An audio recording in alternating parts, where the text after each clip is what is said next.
Imagine a man whose legacy was so powerful that not even death could contain the impact of his life. His story is filled with miracles, the multiplication of resources, healing the sick, victory over enemies, and even raising the dead. This is Elisha, the prophet of God in the Old Testament, whose extraordinary journey is one of the most fascinating and mysterious in the Bible.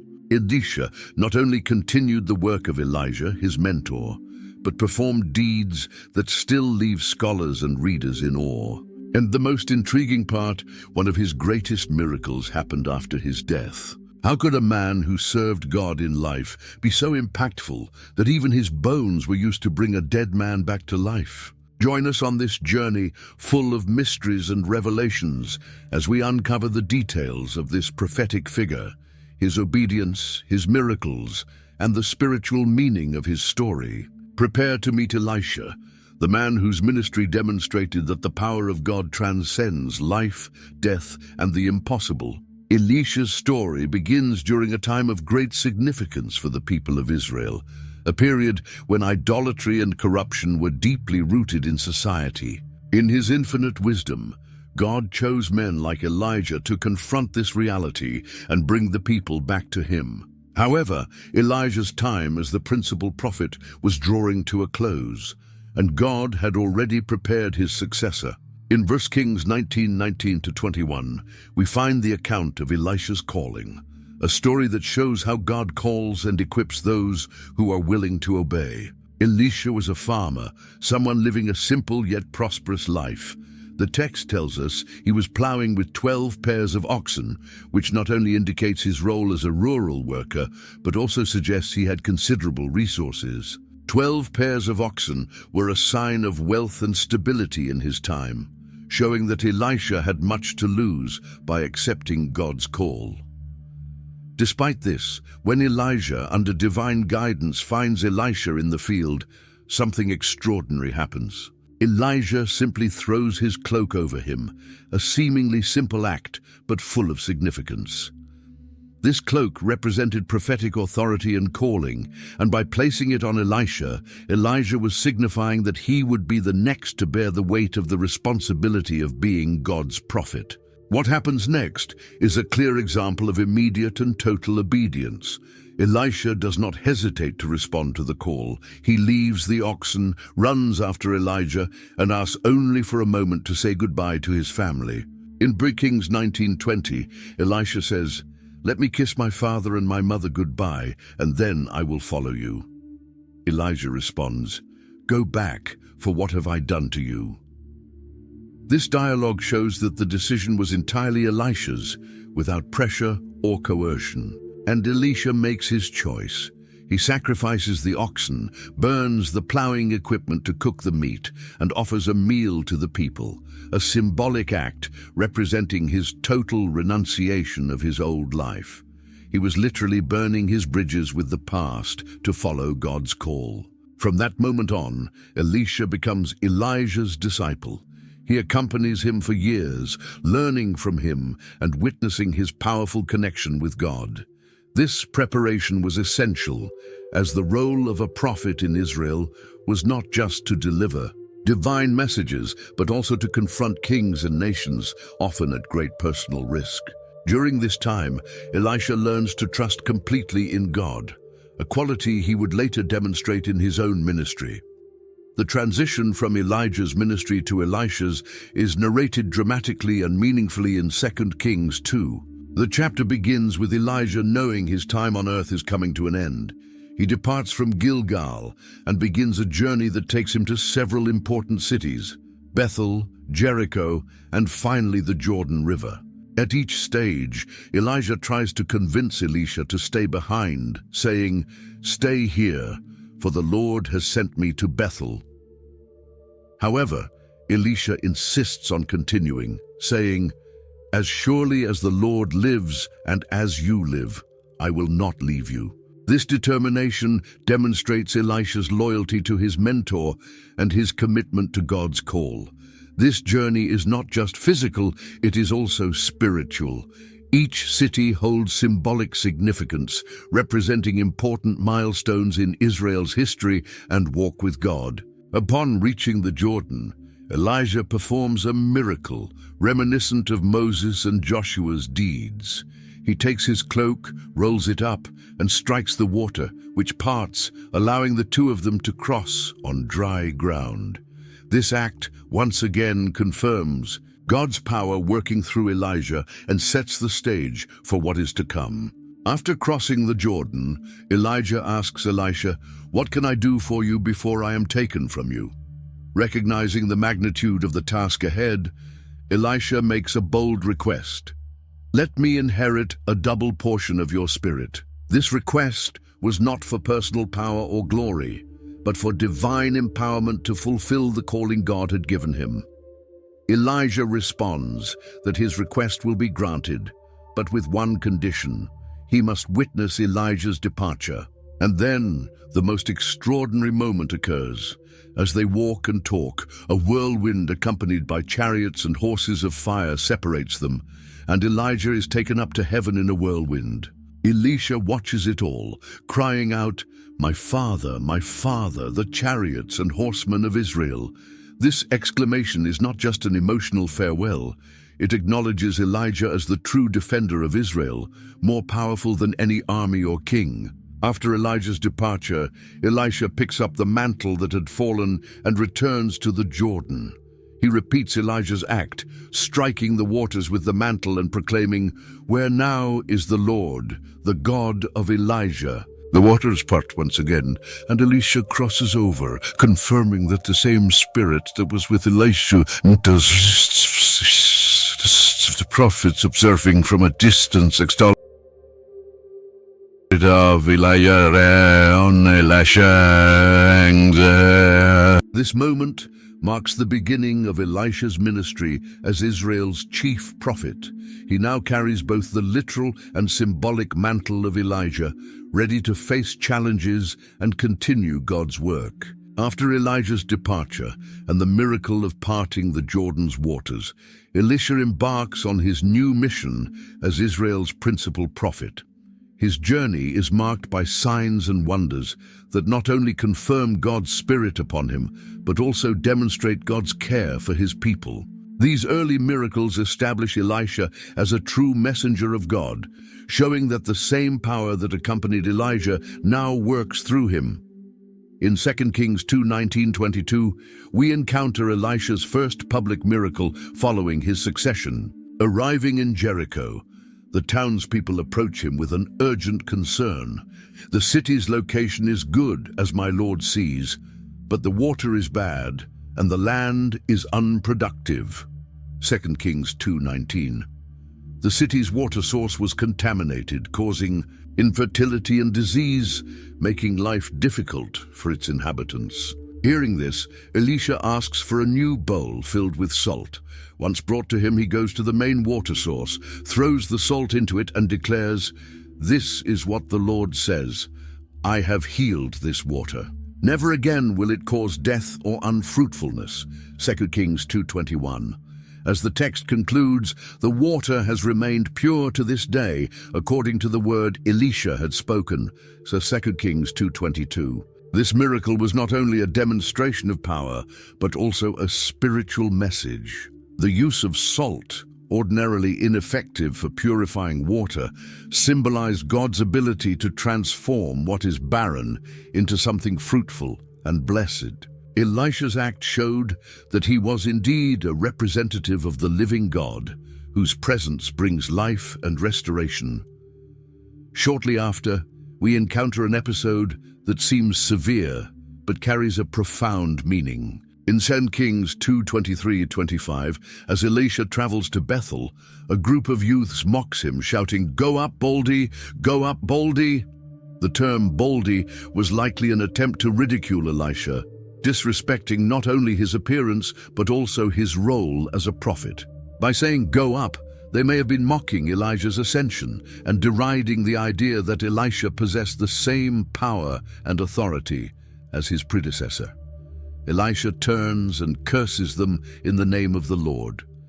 In response, 2 bears emerge from the forest and attack 42 of them.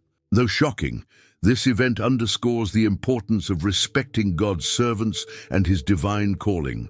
This was not a personal act of revenge by Elisha, but a divine warning to Israel to revere the prophet chosen by God.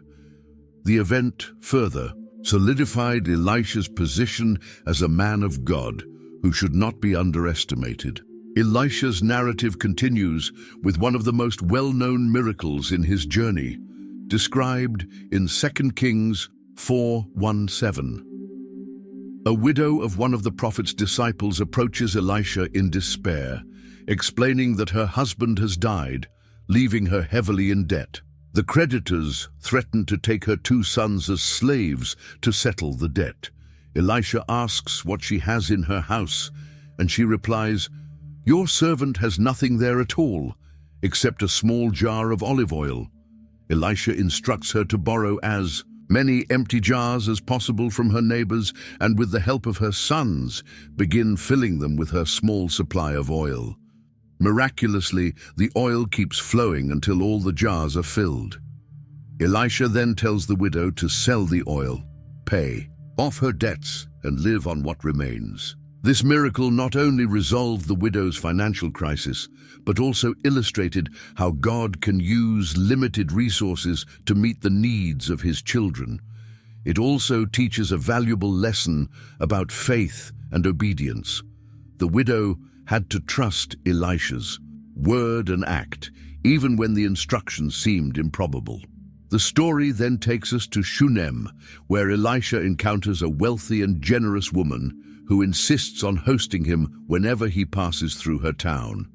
In 2 Kings 4:8-37, we see that this woman and her husband even build a small furnished room for Elisha to rest during his travels. Grateful for her kindness, Elisha seeks to reward her.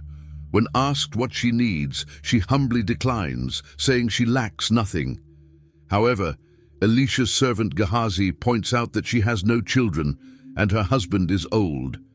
Elisha then prophesies that within a year she will hold a son in her arms. As promised, she gives birth to a son. Years later, the boy suddenly falls ill while in the fields with his father and dies in his mother's arms. Full of faith, the woman places her son's body in the room where Elisha stayed and sets out to find the prophet. When she finds Elisha, she clings to his feet, expressing her grief. Elisha sends Gehazi with his staff to revive the child, but it proves unsuccessful. Finally, Elisha goes to the room, prays to the Lord, and stretches himself out over the child, placing his mouth, eyes, and hands on the boy. The child's body begins to warm. Elisha gets up, prays again, and repeats the act. The boy sneezes 7 times and opens his eyes, restored to life.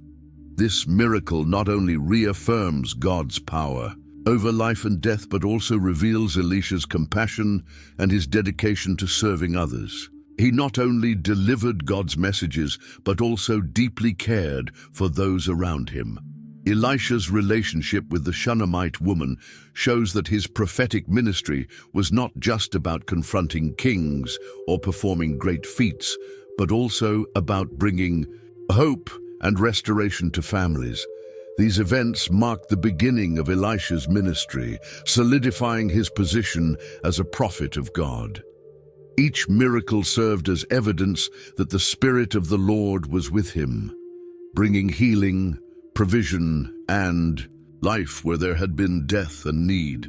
The narrative of Elisha's life continues to demonstrate the depth of his ministry and the way God worked through him, especially during moments of extreme need. His miracles during times of famine and crisis are emblematic of God's care for his people, showing that no circumstance is too great or too small for divine attention. Each of Elisha's actions during these challenging times reinforces his role as a prophet and underscores God's power manifested in provision and restoration. In 2 Kings 4:38-41, we find Elisha in a critical situation. A famine was devastating the land. He was in Gilgal with the sons of the prophets, a group of disciples under his spiritual leadership. During a gathering, Elisha instructed one of his servants to prepare a stew for the group. However, while gathering ingredients, one of the disciples unknowingly added a poisonous plant to the pot. When the stew was served, the men began eating, but soon realized something was wrong and cried out, "Man of God, there is death in the pot." The danger was real. The contaminated stew could have killed them. Elisha responded calmly, confident in God's power. He asked for some flour, which he threw into the pot, declaring that the food was now safe to eat. The men resumed eating, and the stew caused no harm. This miracle was not only a practical solution to an urgent problem, but also a demonstration that even in times of crisis, God is present to protect and provide. The flour itself had no healing properties, but served as a symbolic medium to showcase divine intervention. Shortly after this event, still in the same chapter, another moment of famine presented Elisha with a challenging situation. In 2 Kings 4:42-44, a man from Baal-Shalisha brought Elisha an offering, 20 barley loaves and some ears of grain. While this amount was substantial for an individual or a small family, it was clearly insufficient to feed the 100 men present. When Elisha instructed that the food be distributed, his servant questioned, "How can I set this before 100 men?" However, Elisha confidently replied, "Give it to the people to eat, for this is what the Lord says. They will eat and have some left over." And so it happened. The loaves and grain were served. Everyone ate their fill, and there was even some left over, just as Elisha had prophesied. This miracle, though less renowned, bears a striking resemblance to Jesus' miracle of feeding the multitude with loaves and fish, as recorded in the Gospels. Both events highlight God's ability to meet the physical needs of his people in miraculous ways, demonstrating that he is the provider in times of scarcity.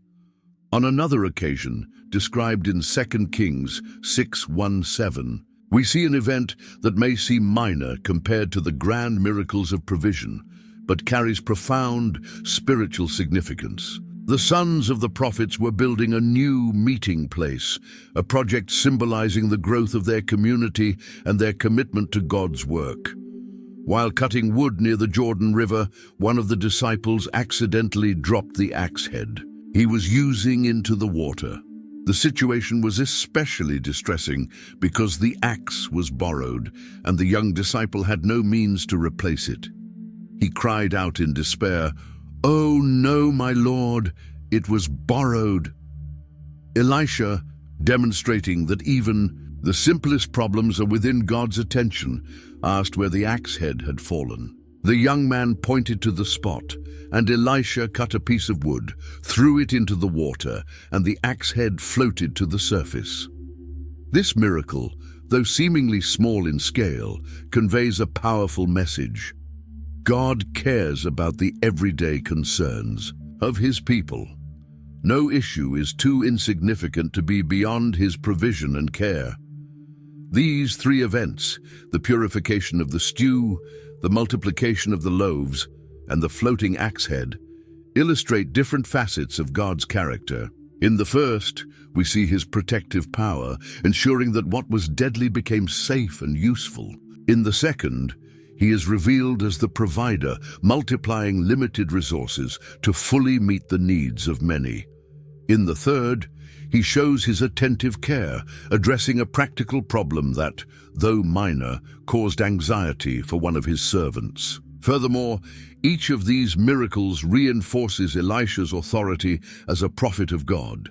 By acting with faith and confidence in divine intervention, Elisha demonstrated that his power did not originate from himself, but from the God he served.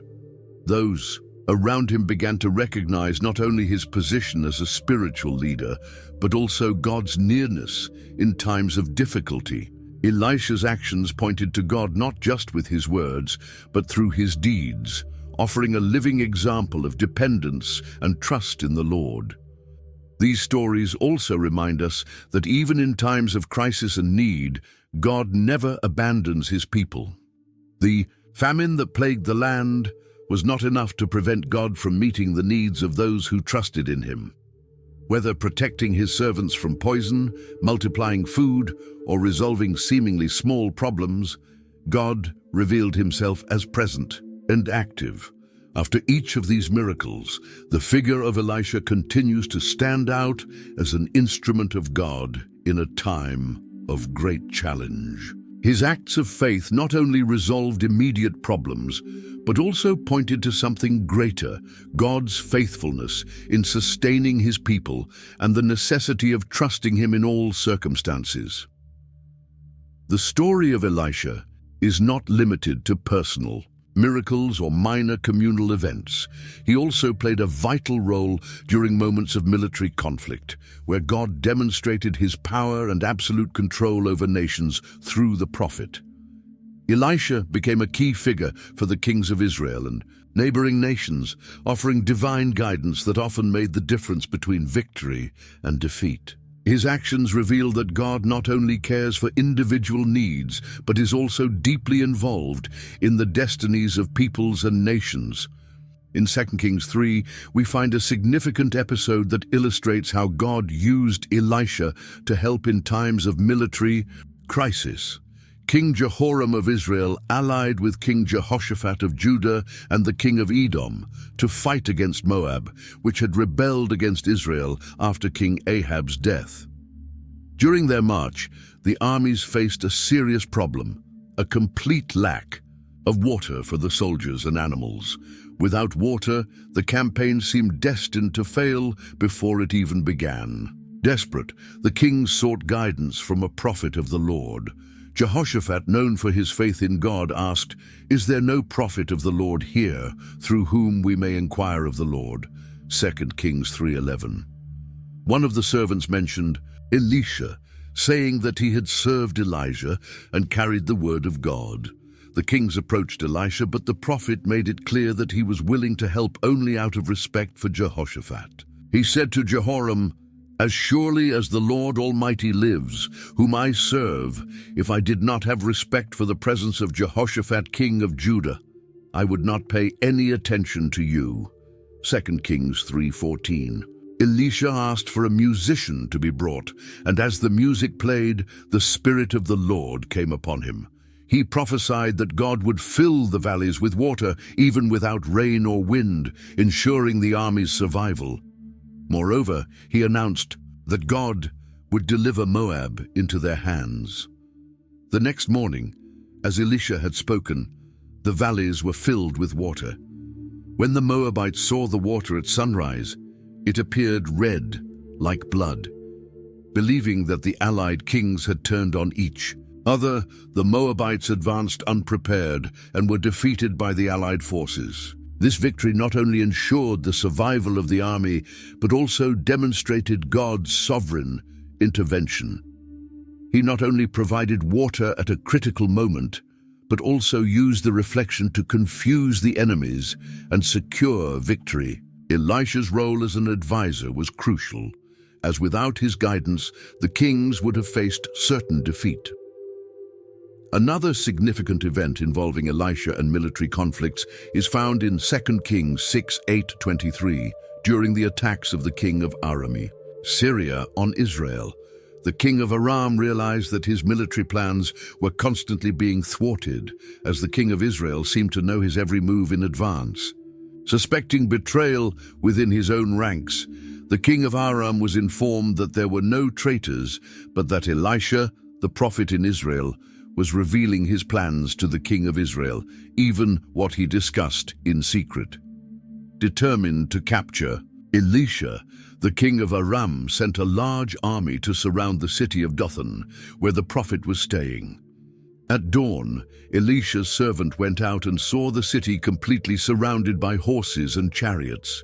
Terrified, he exclaimed, "Oh no, my Lord, what shall we do?" Elisha, calm and confident in God, replied, "Don't be afraid. Those who are with us are more than those who are with them." He then prayed, "Lord, open his eyes so that he may see." God answered Elisha's prayer, and the servant's spiritual eyes were opened. He saw the hills full of horses and chariots of fire all around Elisha, representing God's heavenly army sent to protect them. This vision not only reassured the servant, but also demonstrated God's total control, even in desperate situations. Elisha prayed again, asking God to strike the Aramean soldiers with blindness, and God responded, incapacitating the enemy army. Elisha then went out to meet them and, with divine guidance, led them to Samaria, where they were surrounded by Israel's forces. When the Arameans regained their sight, they realized they were at the mercy of their enemies. The king of Israel, eager, asked Elisha if he should kill them, but the prophet gave a surprising response. "Do not kill them. Would you kill those you have captured with your own sword or bow? Set food and water before them so that they may eat and drink and then go back to their master." 2 Kings 6:22. The king of Israel obeyed, preparing a great feast for the Aramean soldiers. After eating and drinking, they were released. This act of mercy, orchestrated by Elisha, not only spared lives, but also diffused the conflict. The text concludes by stating that the Aramean raids against Israel ceased for some time. These episodes highlight the complexity of Elisha's role in military conflicts. He was not merely a strategic advisor, but also a representative of God's character, which is both just and merciful. In both cases, with the Moabites and the Arameans, victory did not come through human strength or skill, but through divine intervention. Elisha served as a channel for this intervention, demonstrating that Israel's true strength lay not in its armies, but in the Lord. Furthermore, Elisha's actions demonstrate that God is not just a God of war, but also of peace and reconciliation. The decision to feed the Syrian soldiers instead of killing them is a powerful example of how God can transform enemies into allies.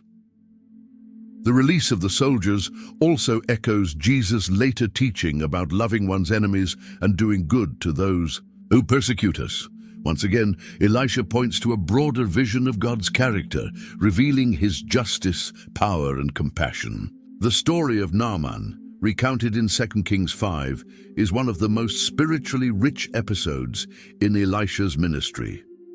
This account introduces us to a foreign commander, a seemingly incurable disease, obedience that brings healing, and a confrontation with greed and integrity. Every detail of this narrative reveals God's power not only to heal physically, but also to transform hearts. The story begins with the introduction of Naaman, the commander of the army of the king of Syria. In 2 Kings 5:1, we learn that he was a powerful and respected man, a great man before his master, because through him the Lord had given victory to Syria. However, despite all his success and influence, Naaman suffered from leprosy, a terrible disease that not only debilitated physically, but also carried a social stigma. Even in his prestigious position, Naaman faced a problem that neither his power nor his wealth could solve. The story takes a turn when a young Israelite slave girl who had been captured in a Syrian raid speaks to Naaman's wife about a prophet in Israel who could heal him. In 2 Kings 5:3, she says, "If only my master were with the prophet who is in Samaria, he would cure him of his leprosy." These words of faith, spoken by a young girl in a position of complete insignificance, set off a chain of events that would change Naaman's life. Desperate for a solution, Naaman takes the message to the king of Syria, who immediately sends a letter to the king of Israel requesting that the commander be healed. Along with the letter, Naaman brings a large sum of money and gifts, believing that healing could be bought. The king of Israel's reaction is one of despair. In 2 Kings 5:7, he tears his robes and exclaims, "Am I God to kill and make alive, that this man sends word to me to cure a man of his leprosy?" This response highlights the king of Israel's inability, but also sets the stage for Elisha to enter the narrative as God's true instrument. When Elisha hears about the situation, he sends a message to the king, saying, "Let him come to me, that he may know that there is a prophet in Israel." 2 Kings 5:8. Naaman then goes to Elisha's house, but the prophet does not come out to meet him personally. Instead, he sends a messenger with a simple instruction: "Go, wash in the Jordan 7 times, and your flesh shall be restored, and you shall be clean." 2 Kings 5:10. Naaman's reaction is one of indignation. He expected Elisha to come out, call upon the name of the Lord, perform a grand gesture, and heal him. Moreover, he scorns the Jordan River, considering it inferior to the rivers of Syria like Abana and Pharpar.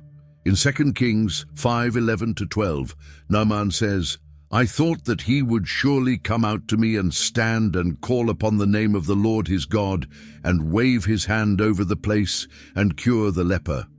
Are not Abana and Pharpar, the rivers of Damascus, better than all the waters of Israel? Could I not wash in them and be clean?" Then he turns and goes away in a rage. However, Naaman's servants persuade him to reconsider. They say, "My father, if the prophet had told you to do something great, would you not have done it? How much more then when he tells you, 'Wash and be clean'?" 2 Kings 5:13. Naaman then goes down to the Jordan River and, obeying Elisha's word, dips himself 7 times. In 2 Kings 5:14, we read that his flesh was restored like the flesh of a little child, and he was clean. Naaman's physical healing is remarkable, but the spiritual transformation that occurs is even more significant. He returns to Elisha declaring, "Now I know that there is no God in all the earth except in Israel." 2 Kings 5:15. This confession is a testament to God's power and the impact Elisha had in revealing the Lord's glory to foreign peoples. Naaman offers gifts to Elisha in gratitude, but the prophet refuses, emphasizing that the healing was a work of God, not something that could be purchased. However, the story does not end there. Elisha's servant, Gehazi, succumbs to greed. He chases after Naaman and lies, saying that Elisha had changed his mind and requested 2 talents of silver and 2 changes of clothes. Naaman, generous after his healing, gives Gehazi more than he asked for. Gehazi hides the gifts, but he cannot hide his actions from Elisha. In 2 Kings 5:26-27, Elisha confronts Gehazi, saying, "Did not my spirit go with you when the man turned from his chariot to meet you? Was it a time to accept money and garments, olive orchards and vineyards, sheep and oxen, male servants and female servants? Therefore, the leprosy of Naaman shall cling to you and to your descendants forever." Gehazi leaves Elisha's presence leprous, as white as snow. This story highlights several important aspects of Elisha's ministry and God's character. First, it reveals that obedience to God's word, even when it seems simple or humiliating, is the path to restoration. Naaman had to overcome his pride and trust in God's method to experience healing. Second, the account demonstrates that God's power is not limited to Israel, but extends to all nations. Naaman's conversion is evidence that the Lord desires all to recognize his sovereignty. On the other hand, Gehazi's punishment is a sobering reminder of the importance of integrity in ministry. Gehazi's greed not only brought judgment upon himself, but also contrasted with Naaman's generosity and Elisha's humility. This episode reinforces that God's servants must reflect his character in all areas of their lives, as their actions directly impact the message they convey to the world. The story of Naaman and Gehazi concludes with a clear lesson. God is a God of power, grace, and justice. He heals the sick, transforms hearts, and calls his servants to holiness. These events in Elisha's life continue to highlight the prophet's role as a channel of divine revelation, demonstrating that the Lord is sovereign over life, death, and even the hardest of hearts. Elisha's life was marked by extraordinary miracles, acts of provision, healing, and victories that displayed God's power. Yet, like every human, Elisha faced mortality. In 2 Kings 13:14, we read that Elisha became ill with the sickness that would lead to his death. Now Elisha had been suffering from the illness from which he died. Despite his remarkable ministry and the constant display of God's power through him, the prophet ultimately succumbed to the frailty of human condition. The narrative of Elisha's death is brief but significant. Even while ill and in his final days, Elisha remains a counselor to the people of Israel. In 2 Kings 13:14-19, we see King Jehoash of Israel visiting him, lamenting the prophet's impending loss and saying, my father, the chariots of Israel and their horsemen." This phrase echoes Elisha's own cry when Elijah was taken up to heaven, connecting these two great prophets and acknowledging Elisha's role as Israel's true spiritual defender. Even on his deathbed, Elisha delivers one last prophecy. He instructs Jehoash to shoot an arrow out of the window toward the east, symbolizing victory over the Arameans. Then he asks the king to strike the ground with the arrows. Jehoash strikes the ground only 3 times, and Elisha, angered, says, "You should have struck the ground 5 or 6 times. Then you would have defeated Aram and completely destroyed it. But now you will defeat it only 3 times." 2 Kings 13:19. This prophecy, given in Elisha's final moments, reflects his mission to the end, to lead Israel to victory and demonstrate God's power. Elisha dies and is buried in Israel. However, his influence and the manifestation of God's power through him do not end with his death. In 2 Kings 13:20-21, we find one of the Bible's most mysterious and extraordinary episodes. After Elisha's death, Israel continues to face threats from their enemies, including raids by Moabite bands during springtime. During one of these incursions, a group of men is burying an Israelite. In urgency, upon seeing a group of enemies approaching, they hastily throw the body into Elisha's tomb and flee. What happens next is described succinctly, but is of profound spiritual significance. In 2 Kings 13:21, we read, "Once, while some Israelites were burying a man, suddenly they saw a band of raiders. So they threw the man's body into Elisha's tomb. When the body touched Elisha's bones, the man came to life and stood up on his feet. This miracle is unique, as it is the only resurrection in the Bible that occurs through the remains of someone without any direct action or prayer at the moment. This extraordinary event raises several important reflections. First, it demonstrates that God's power is not limited by the life or death of his servants. Even after Elisha's death, God continues to perform miracles through him, showing that the impact of those who live in obedience to God can transcend their earthly existence. Elisha's bones had no power in themselves, but served as a vehicle for God's power to manifest, underscoring that the true author of the miracle is the Lord. Additionally, this resurrection points to the eternal nature of God's work. Elisha lived as a man obedient to and aligned with God's purposes, and even after his death, his spiritual legacy remained. This event not only reaffirms Elisha's ministry, but also foreshadows God's power over death, fully revealed in Jesus Christ. Just as Elisha's bones brought life to a dead man, Christ's resurrection would bring eternal life to all who believe in him. The spiritual significance of this resurrection also teaches us about the eternal impact of a life lived for God. Elisha sought no personal glory during his life. He consistently pointed to God as the source of power and authority. Even in death, God used the testimony of his life to display his power and care for Israel. This reminds us that a life dedicated to the Lord does not end when our physical bodies die. Our spiritual legacy can continue to influence and impact those around us. This miracle also reinforces God's sovereignty in times of crisis. The men who threw the body into Elisha's tomb were in a moment of desperation, seeking to escape their enemies. They did not anticipate a miracle, but God, in His grace, intervened in a surprising way.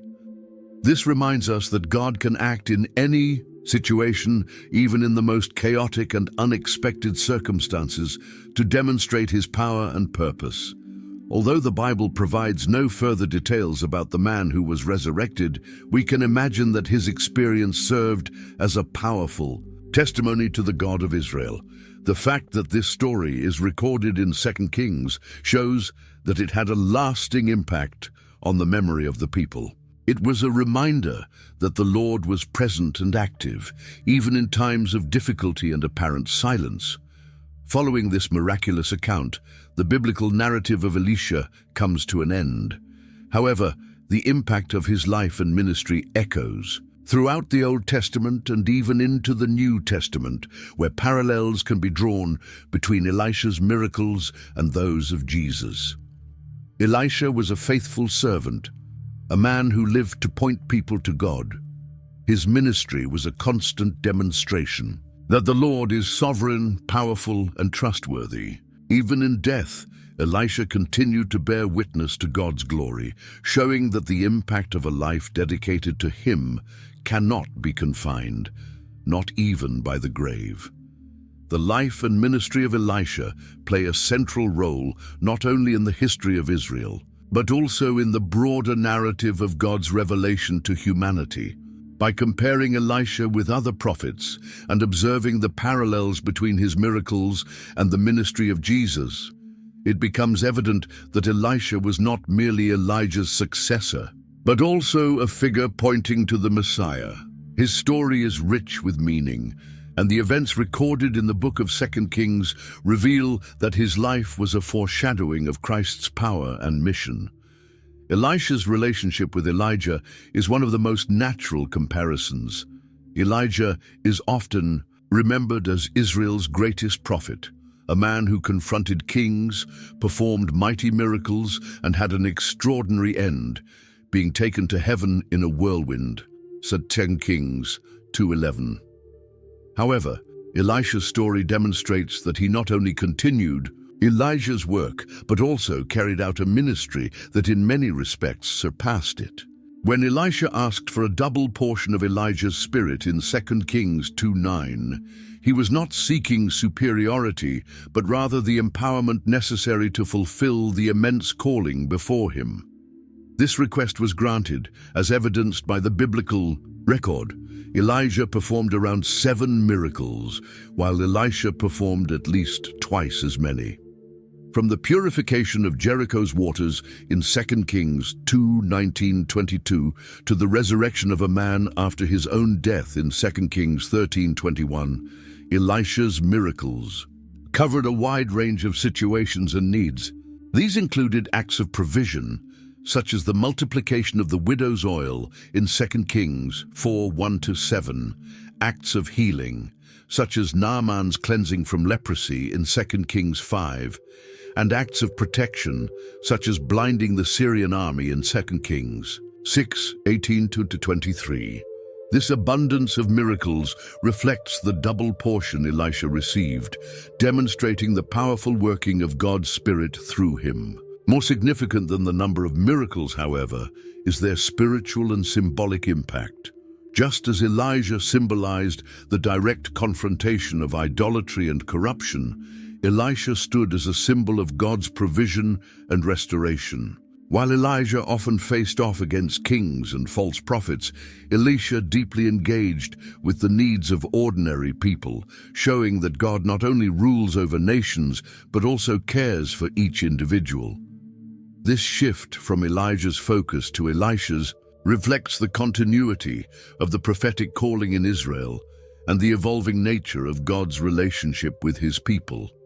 The parallels between Elisha and Jesus are particularly striking. Many of Elisha's miracles bear remarkable similarities to those performed by Jesus in the New Testament, suggesting that Elisha prefigured Christ. For example, in 2 Kings 4:42-44, Elisha multiplies 20 barley loaves to feed 100 men, an act that foreshadows Jesus' multiplication of loaves and fish recorded in all four Gospels: Matthew 14:13-21, Mark 6:30-44, Luke 9:10-17, and John 6:1-14. Both miracles not only demonstrate God's power to provide, but also carry a deeper spiritual message. God is the ultimate source of sustenance and life for his people. Another notable example is the healing of Naaman's leprosy in 2 Kings 5, which parallels Jesus' healing of 10 lepers in Luke 17:11-19. In both stories, physical healing is accompanied by a spiritual acknowledgement of God's sovereignty.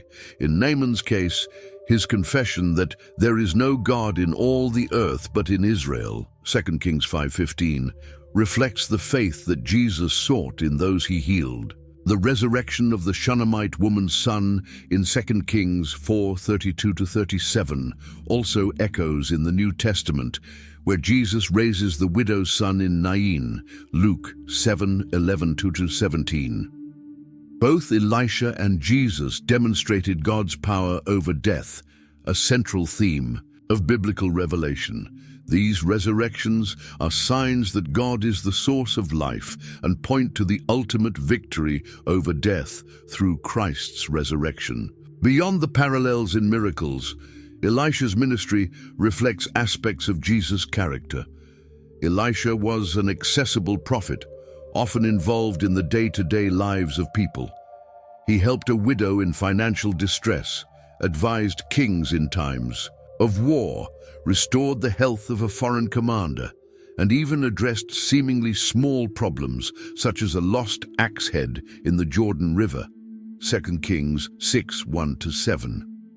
This compassionate and practical approach mirrors how Jesus interacted with people, addressing their physical, emotional, and spiritual needs. At the same time, Elisha also pointed to God's holiness and justice.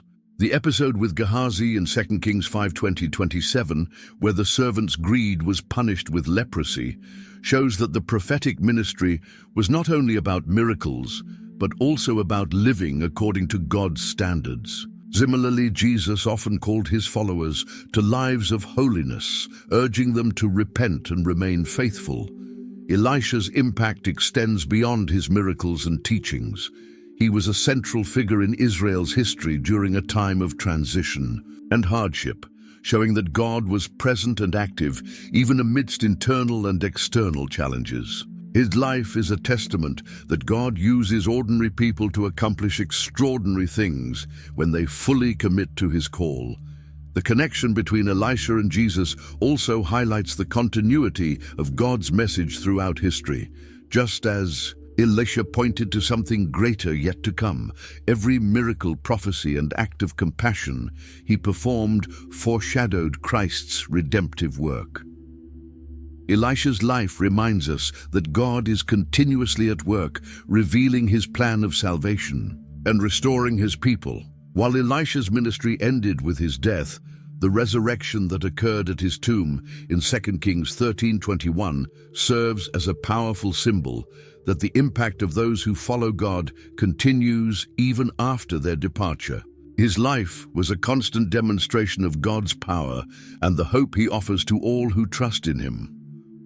Elisha not only fulfilled his role as a prophet, but also left a legacy that points directly to Christ, showing that faithfulness to God brings provision, protection, and restoration, both in the present and in eternity. Elisha's story teaches us that God can use ordinary people to accomplish extraordinary things. His life was marked by miracles, courage, obedience, and unwavering faith in the Lord. Above all, Elisha shows us that God is always present, taking care of his people, whether in times of abundance or moments of need. If you have been touched by this incredible journey and believe that this message can impact others' lives, subscribe to the channel to follow more inspiring stories like this one. Don't forget to like the video and share it with your friends and family to Together, let's spread the message that God continues to work in our lives, bringing provision, protection, and hope. See you in the next video, and may you continue to find inspiration and strength in God's Word.